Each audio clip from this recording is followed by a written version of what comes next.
옆에서 본 십자가, 그 속에 담긴 의미는 예수님께서 우리 대신 죽임을 당하시고 우리를 대표하여 하나님의 심판과 저주를 당하시고 그 은혜를 우리에게 적용시키셨음을 깨닫는 시간이었습니다.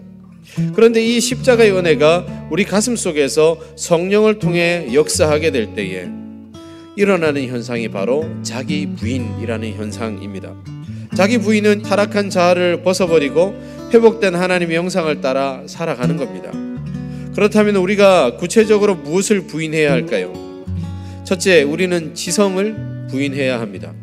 흔히 우리가 가진 지혜, 지식, 이것은 완벽하다고 생각해서는 안 됩니다. 인간의 이성은 한계가 있습니다. 부패해 있습니다. 이 사실을 기억해야 합니다. 그래서 사도 바울은 고린도후서 10장 5절에서 이렇게 외치고 있습니다. 하나님 아는 것을 대적하여 높아진 것을 다 무너뜨리고 모든 생각을 사로잡아 그리스도에게 복종하게 하니. 부패하여 하나님 아는 것을 대적하였고 하나님을 부정하고 하나님보다 위에 있다고 생각하여 하나님까지 판단하는 이성 무너뜨려야 합니다. 우리는 우리가 가진 세상에 기댄 이성, 이 세상의 관점에서 세워진 이성을 부인해야 됩니다. 생각을 하지 말라는 게 아니라 세상의 관점과 세상의 가치관으로 세상의 눈으로 보던 그 모든 판단과 지식과 거기서 얻은 지혜들을 어떻게 해야 된다고요? 내려놓아야 된다는 겁니다. 전제가 다릅니다. 세상의 기준을 내려놓았으니 이제는 무엇으로 채워야 됩니까? 하나님께서 보시기에 합당하다 말씀하시는 지혜로운 지성을 세워야 합니다. 그것이 바로 그리스도인의 삶의 모습입니다. 두 번째, 우리는 우리의 감정을 십자가에 못 박아야 합니다. 감정은 우리가 가진 지성 위에 드러나는 또 다른 우리의 자아입니다.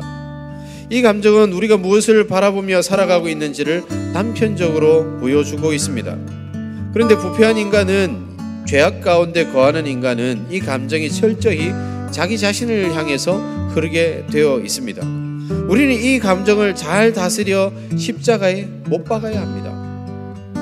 사도 바울은 그리스도인의 삶에 대해서 말하면서 이렇게 외칩니다. 그리스도 예수의 사람들은 육체와 함께 그 정욕과 탐심을 십자가에 못 박았느니라. 우리가 이 감정을 제대로 통제하지 않으면 우리는 끊임없이 정욕과 탐심 혹은 쾌락을 찾게 되어 있고 그것을 향하여 손 내밀게 되어져 있습니다. 이것은 금욕적인 삶을 살아가라 하는 것도 아닙니다. 금욕적인 삶이 아니라 저급한 육신의 욕망, 쾌락, 감정을 따라 살아가지 않는 삶입니다. 감정에 이끌려 죄악을 향하는 모든 것을 우리는 십자가에 못 박아야 합니다. 세 번째, 우리는 의지를 예수 그리스도의 십자가에 못 박아야 합니다.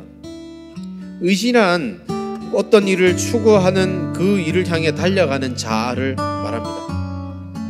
예수님을 믿기 전에 우리는 자신의 뜻만을 추구하며 살아왔던 존재입니다. 그러나 이제부터 전적으로 하나님의 뜻에 초점 맞추어 살아가야 합니다.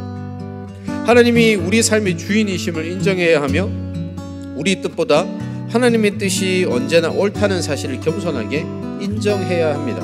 예수 그리스도를 믿고 예수님의 십자가를 우리 삶의 중심에 받아들였다면 더 이상 자신의 유익을 위해서 쫓아갈 수 없다는 거예요.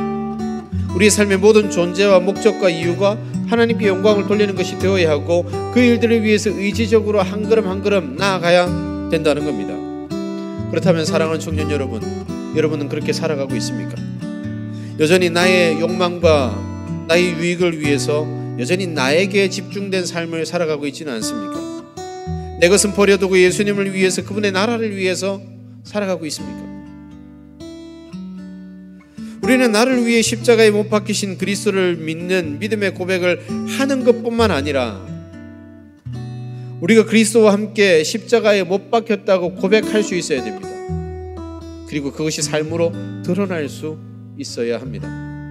의지적인 모습으로 자기의 이성을 부인하여 하나님 말씀 위에 세우고 자기의 감정을 부인하여 쾌락이 아닌 하나님께서 허락하시는 은혜의 자리를 위해서 내 감정을 내세우고 그리고 의지적으로 하나님 나라의 일들을 향하여서 나아가려고 하는 것, 그 속에서 십자가는 완성되어집니다.